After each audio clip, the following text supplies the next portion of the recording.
You're listening to PetLifeRadio.com. It's a big world out there, and you're just looking for a pat on the back or head. You run around the city, searching for a place to bark, working your tail off with your nose to the ground, sniffing for a few scraps, hoping someone will throw you a bone. You take each lead, collar after collar, hoping one day to take a bite out of success and become the top dog. Fortunately, you come home each day to open arms, open cans, a drink waiting for you, and a comfortable place in front of the TV set. You know you've got it good, really good, because after all, it's a doggy dog world out there. Pet Life Radio presents It's a Doggy Dog World with your host, pet expert and award-winning author Liz Palaika, and this week's co-hosts Kate Abbott and Petra Burke. Hi, welcome to It's a Doggy Dog World. I'm your host, Liz Palaika, and with me today are my good friends Petra Burke. Hello. And Kate Abbott. How do?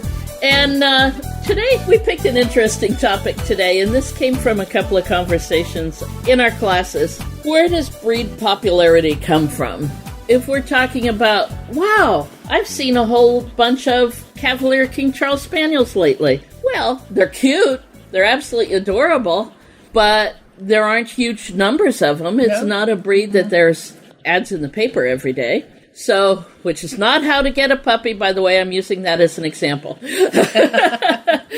But where does breed popularity come from? And obviously there's a couple things. Movies. There's been a lot posted on the internet recently from Malinois breeders, Belgian Malinois breeders, saying the movie Max is great, but a Malinois is not for everyone. Mm-hmm. And of course, as trainers, we're saying the same thing because a Belgian Malinois is a high drive, hardcore, busy, super smart dog, and it's not a dog to hang around the house and be a pet. No, definitely not. If you work a 9-to-5 job, don't even think about a Malinois. No. So the Malinois breeders and dog trainers are very concerned that the movie Max is going to cause an influx in Malinois. So they started promoting weeks before the movie was released. This is not the breed for everyone. But we certainly have seen an influx after certain movies came out. Old movies, The Wizard of Oz, everybody loved the Cairn Terrier, Toto. Mm-hmm. Very true. And I grew up with the German Shepherds, Rin Tin Tin, and the German Shepherd in F Troop. Does anybody else remember that comedy? Yes. That was hysterical. I loved it. But 101 Dalmatians. Oh, gosh. After the re-release of that, we saw a huge influx of Dalmatians. We used to see one every 3 or 4 months, and then for a while, we had at least one in every dog training class. Yeah. I know I've said this before in other podcasts, but movies and TVs are not reality. Really? Why do we have such a hard time with that concept? You mean I can't buy a German Shepherd? It'll be like Rin Tin Tin? Yeah, it's magic. They all Or Collie? It'll be like perfectly like glassy? to be Rin Tin Tin, and they all grow up like Lassie to be a crossdresser. Well, Lassie's a perfect example, though. There were a lot of collies out there after Lassie. Yeah, everybody wanted a collie. Mm-hmm. Chihuahuas, Legally Blonde. That one and the other movie that the dogs were from like outer space. The Big Great Dane. You know what I'm talking about? Oh, I have it. I have that movie. You do. I do. Big, good boy. Good dog. Good. Shoot, it's a beagle is the main character. Right. Yep. And I think it's good there's boy. Chihuahuas in there because too. he treats the boy as his pet for a while. Because where he comes from on the planet of dog, the dogs are in charge. Yeah. That helped promote some of the breeds when I saw all those breeds on there. Thank goodness we didn't see an influx of Great Danes. So I think she had such a small part, or he had small part. No, but I wonder if the influx of Bernese Mountain Dogs might have had something to do with, because there was a very nice one in that movie. Yeah, there was. How about Up with Doug? Squirrel! We always like the example. Squirrel! Yeah. We use that. Of course, it did portray Dobermans as the bad dogs, the bully dog. Yeah. Which is not true.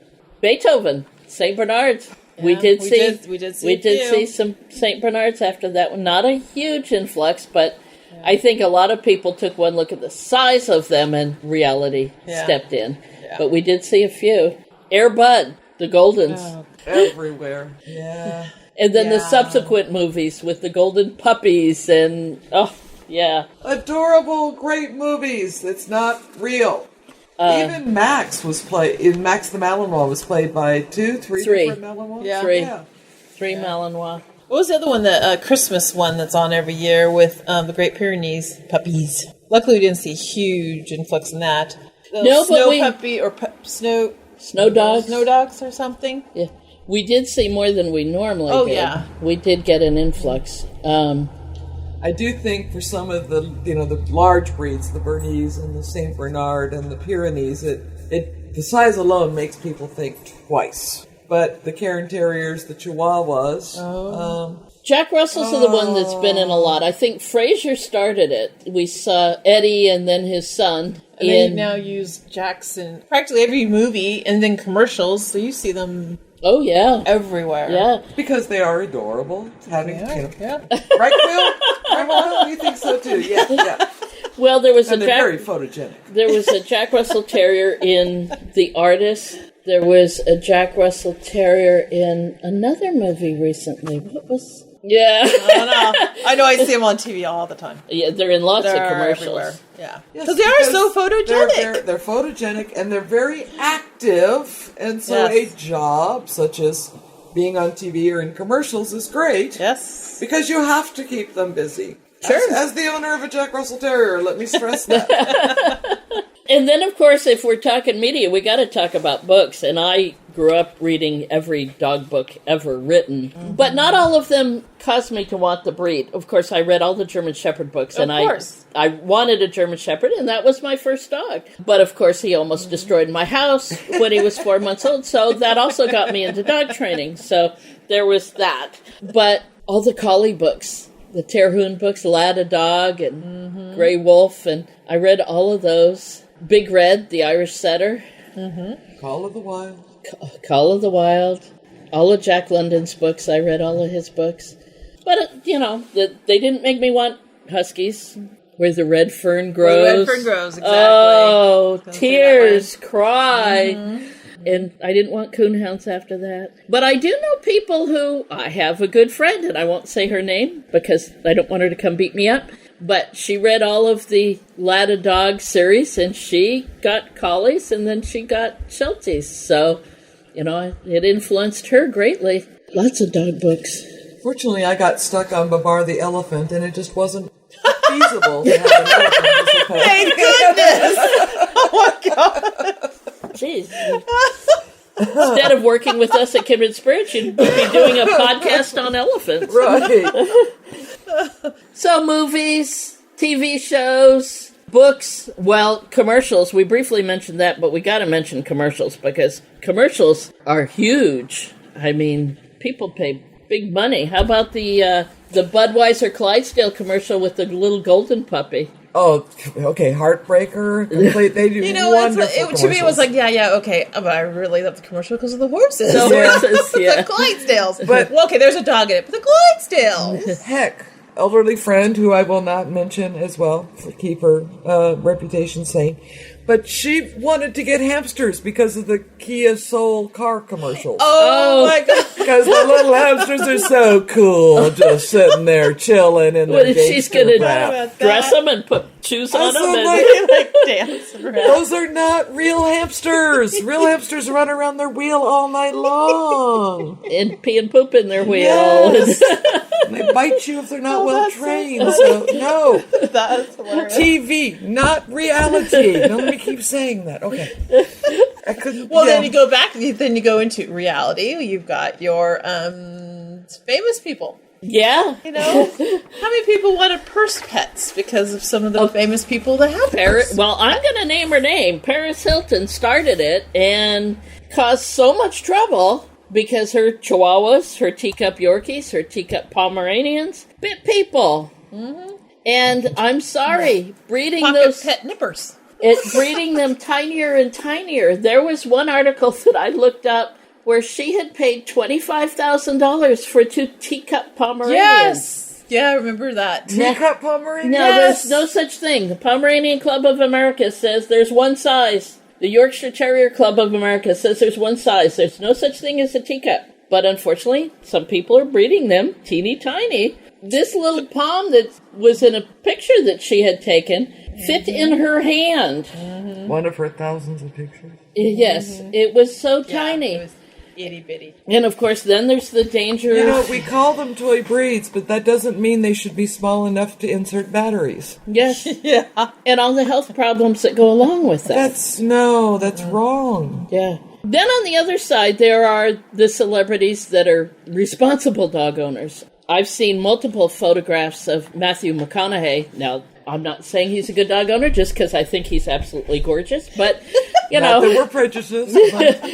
But I love seeing lots of photos of him. he's got an Australian cattle dog, and he's got a couple of mixes. And he takes them to the beach. He exercises them. He throws sticks for them. His kids are playing in the sand. I mean, I don't care if it's a set-up photo or not. They all look good. His dogs were playing with him on the beach. They were fit. And they were fit, yeah. The late departed Patrick Swayze. Yeah. Besides his Rhodesian gorgeous Rhodesian Ridgebacks. You got so excited about Patrick, you did. almost couldn't say the name. Well, he's got horses, too. Yep. So, Yep. you know, of Star Trek fame, William Shatner is famous for his horses and his Doberman Pinschers. I know one poster photograph of him with a Doberman bitch, who I think has since passed away, but I'm not sure.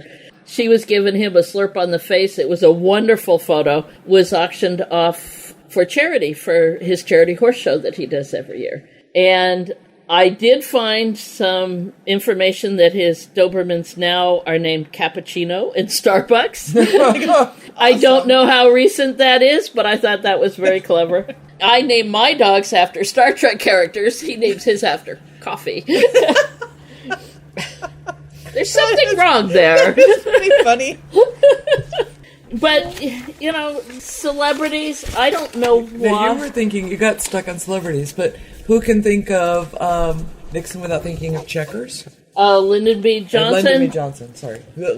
Lyndon B. Johnson of picking his beagles up by the ears. Right. Oh, yeah. I hated that man for that. Wait a minute. That was and Checkers was the cocker to Nixon? He did his speech, his Checker speech, where he said, "You won't have me to kick around in." Yeah, never mind. Okay.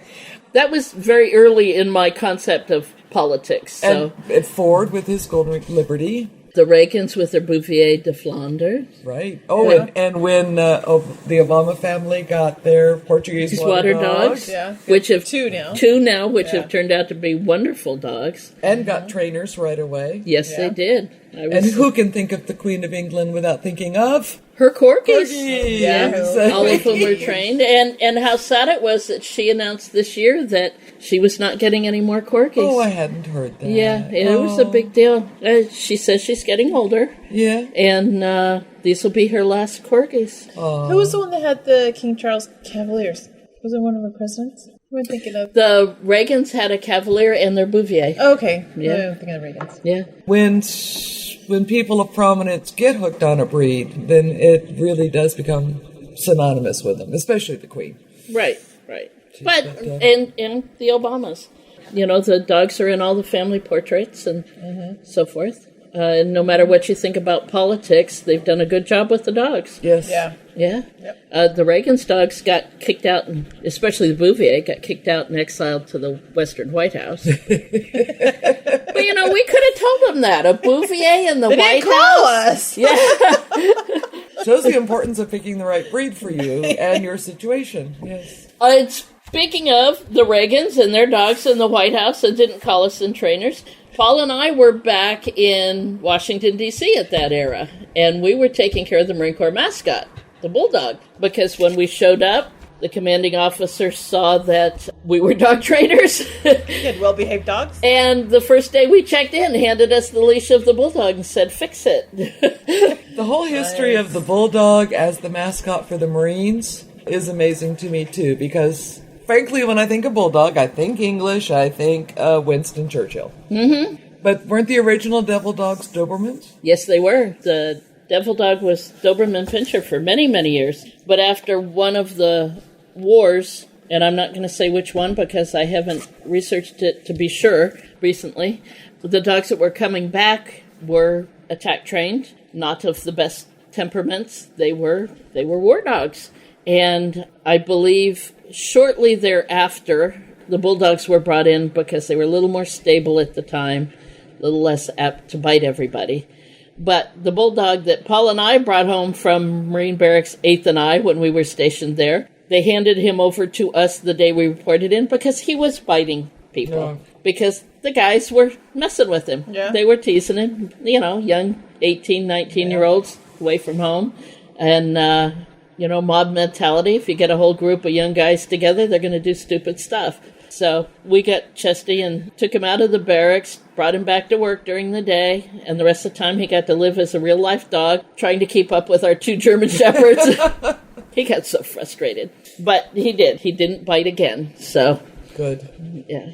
And the changing of the breeds. So the American Bulldog / Pit Bull from our gang. Right. Mm-hmm. To what he is today. To what he is seen today. But see, that goes along with popularity, too. Look at the changes in the German Shepherd. The German Shepherd always had a slightly longer back than he was tall. He wasn't square, but his legs were more square than he was now. Yeah, his legs were well built. Yeah. He didn't have the severe angulation in the rear, in the back legs. And today, you'd barely recognize the same breed.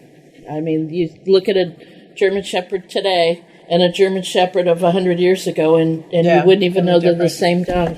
Somebody did that on the internet, and if you can search for it, it's a pictorial... For now type thing? Yeah, breeds, certain breeds 50, 100 years ago and what they are now. And it is mind-blowing, the difference. Mm-hmm. When I was a kid, my dog was a Pekingese, and he ran alongside my bike. He was an athlete. Yes. He was a little bitty dude, but he was an athlete. The Pekingese you see in the dog shows today are cripples. Walks 10 feet and he has to stop and cool down. Yeah. That's ridiculous. That's not even a dog in my... I'm sorry. I don't care how gorgeous he is. Yeah. That's not a dog. All right. Well, we need to take a break for our sponsors, so hold on. We've got a lot more to talk about when we get back. Sit. Stay. It's a Doggy Dog World. We'll be right back after a short pause. Well, 4 to be exact.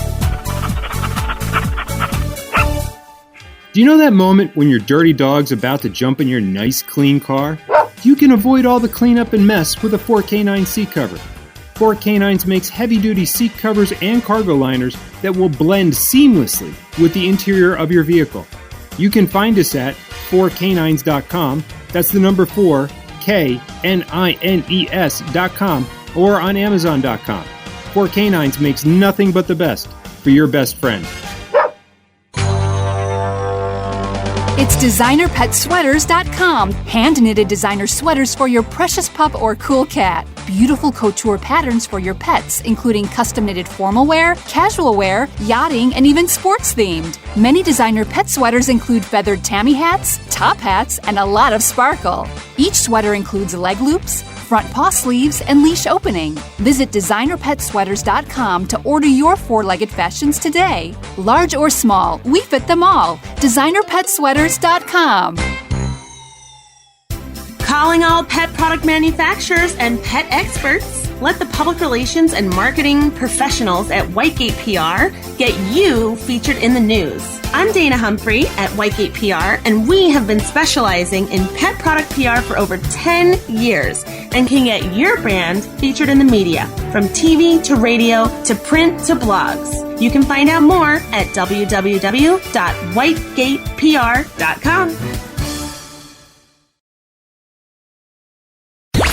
Let's talk pets. Let's talk pets On Pet Life Radio. Pet Life Radio. PetLifeRadio.com. We know you're begging for more. So back to It's a Doggy Dog World with your fetching hosts, Liz Palaika, and this week's co-hosts, Kate Abbott and Petra Burke. Welcome back to It's a Doggy Dog World. This is your host, Liz Palaika, with my good friends Petra Burke and Kate Abbott. To continue, okay, so breeds become popular through the media, movies, TV, books, celebrities, and as we're starting to talk about right now, dog shows. Probably the dog show that makes a breed the most popular here in the United States is Westminster.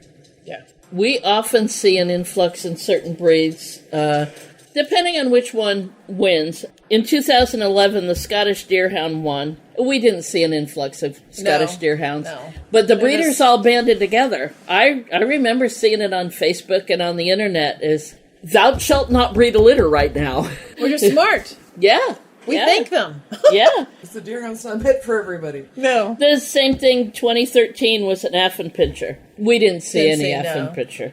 But 2015 were Beagles. Oh, and my God. We saw Beagles. We saw lots of Beagles. We saw Beagles.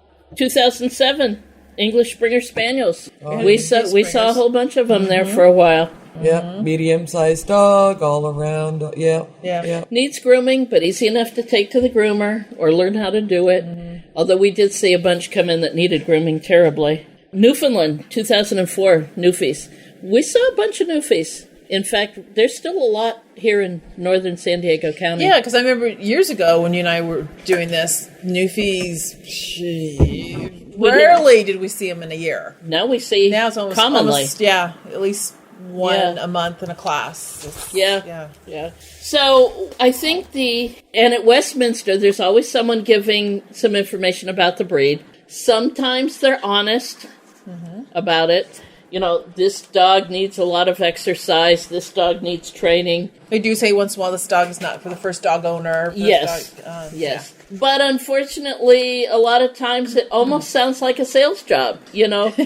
These are awesome dogs. Yeah, these are great with kids. And I know that that's real life, but it really ain't. They might show the behind the scenes of what they go through to prepare the dogs for the shows. But, you know, the hours on the road going from show to show, the amount of grooming to get those dogs to look effortless. You buy the puppy, it ain't just automatically going to grow up and look like the Westminster winner. Not? Or behave like it. It's not? It takes a lot to get there. It is. Yeah, sorry to break it to you, honey. Yeah. So, I mean, there's some worthy breeds in there, too, but... And then, of course, well, you said this Deerhound people banded together and said, okay, so they had a strong community. But there are the puppy mills. Oh, yeah. And they're willing to breed for what is popular at the drop of a hat. Right. And, of course, they're all breeding to the same quality of standard, or lack of, editorial note, of a Westminster winner, right? Right. And movies are real. First of all, breeders are not going to willingly sell their wonderful puppies to someone who's... Commercial breeder. Yeah. Commercial factory breeder. Right. Now, accidents do happen. I have heard back when I had Papillons a number of years ago, a very well-respected breeder found out that one of her stud dogs ended up in a commercial puppy mill. It had been sold to someone who portrayed themselves as something that they weren't, and that this was going to be a lovely puppy that they wanted to show in a dog show. They wanted to get into the sport, blah, blah, blah. And it ended up that wasn't true at all. They bought it to breed, and to breed in a commercial puppy mill. And she went through everything to try and get that dog back. I don't remember that she was able to. But, so things can happen. Yeah. I mean, there's unscrupulous people everywhere. But responsible breeders are not going to knowingly sell their well-bred puppies to a commercial puppy mill. So that means they're not getting the best of the best. But that's what they expect from the movie or the TV show, and frankly, for most people, Westminster is a TV show. Right. Yeah. Right. Yeah, it is. So a dog show like Westminster can increase a breed's popularity for good or for bad. It's also one of those things. And I suppose I should say that's media, just like movies and other TV shows, because that's where people see it. Petra and I went back to New York City a couple times to Westminster. Wow. What you see on TV is a lot better than what you see in person. Oh, yeah. Yeah. Neither one of us were impressed at all. Yeah, I mean, as influent and as, gosh, I went to Westminster, my dog was there, all that's wonderful, but I wouldn't take my dog there. No. I wouldn't want to show my dog there. Well, of course, our dogs aren't used to those conditions. The the benching, having to stay there on the bench all day long, Hours. going potty in sawdust. Tiny, cramped quarters. No. Yeah, it's not our thing. Nope. I know many breeders strive to do that because it is the showcase. Yeah. But definitely not what I would aim for. No. So those are some of the things that increase popularity, but what does popularity do to a breed? Well, I was talking about German Shepherds. Well, you remember way back when we heard the day that Australian Shepherds were going to AKC. And we said that's going to be the ruination of the breed. The healthy, very sad day. Healthy breed that had very few issues and was a fairly rare breed is now a very popular breed, and it has numerous serious health issues. So many. Cancer is increasing exponentially. Well, and you just lost 1 year to cancer. Well, two. Shasta and Kona. Kona. Well, I mean, thank goodness they were both 13, but still cancer took them at the end of their life. Yeah. I had to put one Aussie down epilepsy, Kirby. Right. And he was only 2. Dax had copper toxicosis. She was able to live out her life, contrary to what her vet expected, but Paul and I worked really, really hard to make sure she lived out her life with that disease. And we were doing, you and I did the research on where to get the breeds, their lineage, everything. Mm-hmm. Still, no guarantee. So in the process of talking about popular breeds, you're talking about the popularity of a certain stud and what that can do to a breed. Right. And horses as well as dogs. Yeah, it's probably, more people have probably heard about it in horses because there's been some fairly mainstream magazine articles on what's happened to thoroughbred horses. And, for example, right now here in San Diego, the Del Mar racetrack is open. They're in their racing season. And so far they've had a very good season because they have lost 3 horses, but that's compared to previous years of 12 or 14 horses. Those years was horrible. Yeah. Horrible. We didn't even want to go. Yeah. But I found a couple of very interesting articles talking about popular sires in thoroughbred racehorses, and most of the blame has been laid on one particular horse that was used, a stallion who was used significantly at stud, and that is Native Dancer. And although he was sound, his grandchildren and great-grandchildren are not so much. One of the very popular ones that happened not too long ago, 8 Bells, a beautiful black filly racing in the Kentucky Derby, passed the finish line, broke one ankle, and then in trying to control herself, probably dug in with the other front foot, and promptly broke that ankle. And so in front of the grandstands, just past the turn of the Kentucky Derby, she was euthanized. Sad. It was so sad for her, but it probably brought to the attention of more people that there's an issue. Barbaro, the horse who caught the American attention a few years ago, who was injured and then had to be euthanized about a year later, had Native Dancer in his background. 8 Bells had Native Dancer in her pedigree several times. And it seems to be, a Native Dancer is everywhere. But as one writer said, Native Dancer by himself is not the death knell of a horse. That's not, if a horse has Native Dancer in his background, that doesn't mean this horse is going to break down. If the horse is balanced in the pedigree, and there are some stronger, sounder horses in his pedigree also, that can keep him strong. But if a horse has Native Dancer in his background several times and isn't balanced with other stronger horses, then the chances of him breaking down are just compounded. So that's Native Dancer being a popular sire, being a wonderful racehorse, being fast, siring fast racehorses, and on down to his grandsons and granddaughters who are racing now and are very fast and are winning lots of races. But is that speed enough to balance the potential of them breaking down? I mean, a racehorse that breaks his leg in a race, that's horrid. Yeah. I'd like to say criminal. This paper that you showed me, it's done by a canine biology geneticist. So, a popular sire is a term used for when a male dog or stallion horse becomes so popular that everybody wants to breed to that. Breed their bitches. Or bull. Or boar. Or, yeah. And it's the popular sire because it's so much easier for the male to... A male can impregnate numerous females, whereas a female is limited to a certain number of litters or offspring, or a horse just one foal a year. So a mare might produce 5, 6, 7 foals in her lifetime. A female dog might produce 3 or 4 litters. And even that, a lot of people would consider that pushing it. Right. But a male can be used over and over and over and over again. Especially with the artificial insemination. Yes. And being shipped everywhere. So if a male, period, becomes popular in whatever their species. Because of show ring or racing or sports or whatever. They can have an impact for a long time because, again, like you say, they can impregnate many females.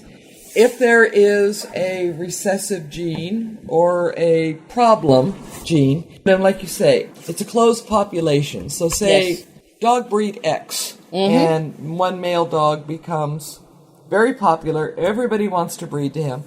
So the problem usually doesn't show up in the first generation because it's being balanced by the genes of the female. But then in a closed population, this dog is a descendant of this popular sire. Okay, so let's breed back to that and get more of that. Right. So now you're increasing the chances that any bad things are going to happen.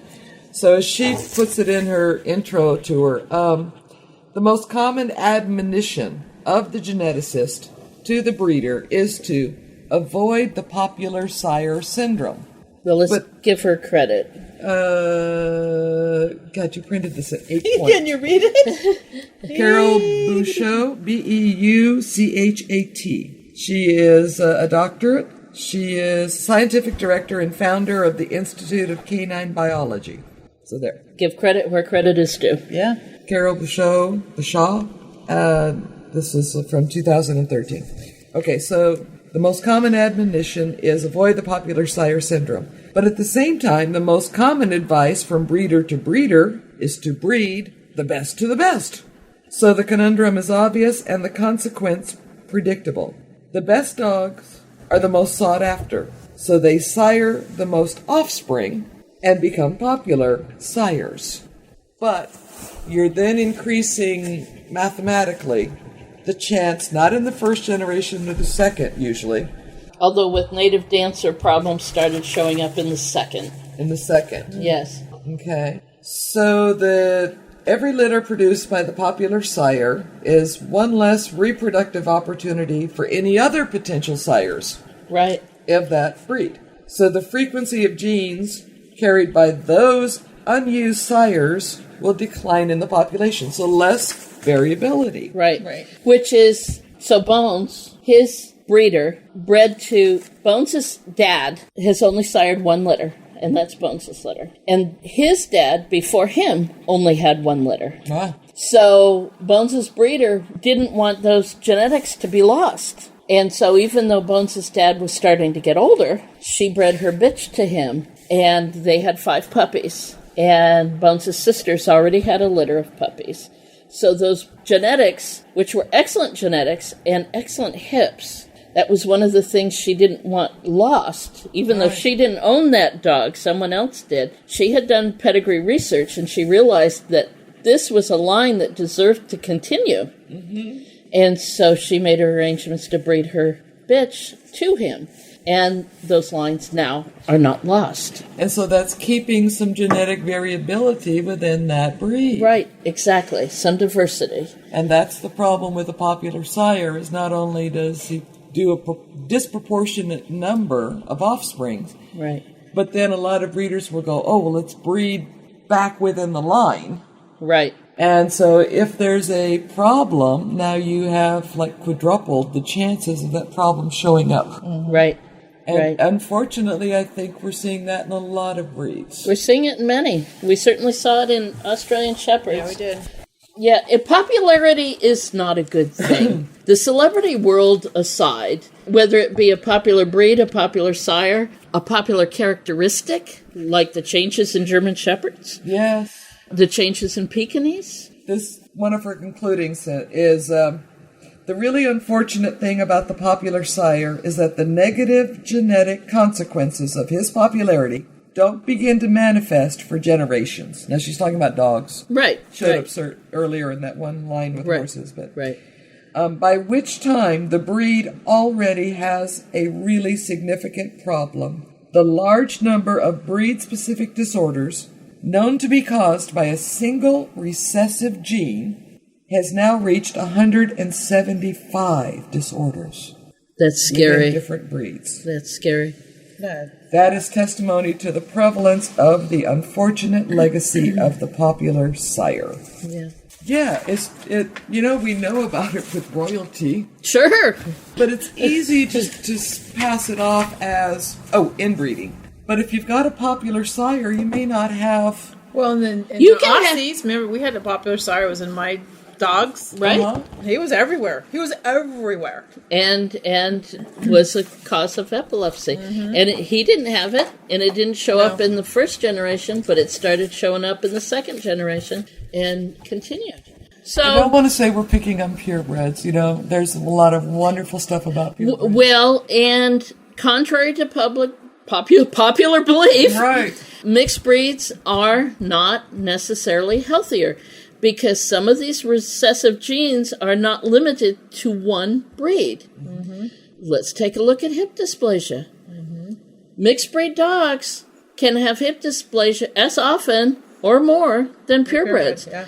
The problem is less mixes are x-rayed and checked, whereas purebreds are more often to be x-rayed and checked. But cancer, epilepsy, autoimmune diseases, allergies, those can all be found in mixed breed dogs. Mm-hmm. Yeah. Mm-hmm. It's... we see it a lot. We see the dogs go through our classes. Yeah. The mixed breeds, we see them. Yeah. So, popularity is not a good thing, necessarily. It really isn't. It puts a big responsibility, especially if it's a male. Mm-hmm. Who has the potential of passing on a lot. Passing on a lot, that's the word. Yeah. That's a big word, I know. Passing on a lot. I couldn't wrap my tongue around anyway, yeah. Never mind. So I guess our moral is, if you're thinking about a dog, be cautious, do some research. Just because it's in a movie or a book or a celebrity has one doesn't necessarily mean it's the right dog for you. And talk to the breeder. Lots of pointed questions. I love the websites for breeds where the people that love the breed will tell it to you righteously. Yes. This is a terrier. Yes. They are high energy driven dogs. That's why we love them. Are you going to love that? Well, okay. Australian Shepherds. I had an article up on the internet that has been shared hundreds and hundreds of times. I've seen it popped up everywhere. Is an Australian Shepherd the right dog for you? And a lot of breeders got mad at me because I said, this is the reality of an Aussie. This is a busy dog. This dog needs rules. This dog needs brain games. This dog needs exercise. This dog sheds. This dog is not necessarily a good dog with kids if unsupervised. I gave it the reality. And lots of people shared it. Some of them asked permission, some didn't. And you know what? I didn't care. Share it to the world. But I heard from some breeders going, this is such a negative portrayal of our breed, who's wonderful. And I went, reality check. Keep saying that. It's fine. But rescue groups copied it all over the place. Oh, that's another good place to look for a reality check. Yeah. Is people that love the breed so much that they have rescue groups for that breed. Mm-hmm. They well know that some things that they love about a breed can be problems, and so they end up trying to help those dogs out of that problem situation. Mm-hmm. Sure. And they will tell you frankly what other people have dreamed about, and but what is the reality? And then we're back to, right? Reality, not movies. And there we go. Everything, it's not TV and movies. I love my TV and movies. I go there for escapism. Yeah, exactly. I don't go there to learn what breed I should own for my life. And before Kate gets on a rant, we're gonna call it right there. Popularity is not necessarily a good thing, so do your research. Face reality, people. It's a good thing. Bye-bye. Bye. Having a rough day? Longing for the dog days of summer? Think your fun furry friend lives a dog's life? Well, find out everything you're begging to know as Pet Life Radio presents It's a Doggy Dog World with pet expert and award-winning author Liz Palaika. Every dog has his day, and you'll find out how to make your dog's day fun and rewarding. Every week, on demand, only on PetLifeRadio.com.